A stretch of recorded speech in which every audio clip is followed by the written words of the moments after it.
Brexit negotiator David Frost could follow the example of Greenland in talks with the EU, as the territory secured an incredible deal on fisheries with Brussels after it left the bloc.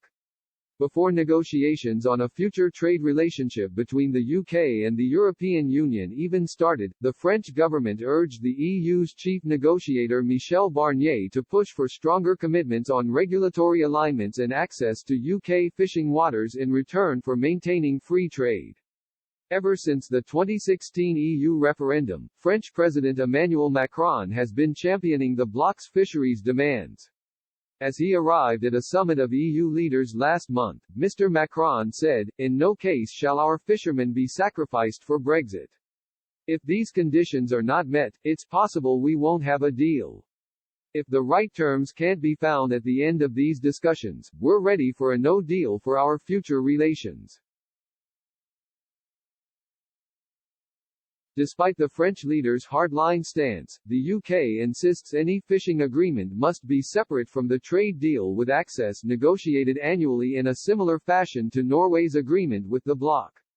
Norway is an independent coastal state, with the rights and responsibilities under international law associated with that status. Stocks shared with the EU are managed through annual bilateral negotiations. Each autumn these talks set total allowable catches on the basis of scientific advice. This contrasts starkly with the current position of the UK fishing industry within the EU's common fisheries policy, something Brussels wants to maintain at all costs. But Norway is not alone in having struck a deal on fisheries similar to the one Britain is seeking. According to unearthed reports, Mr. Johnson should follow Greenland's example when it comes to fishing during the EU trade negotiations, as the autonomous territory managed to strike a favourable deal.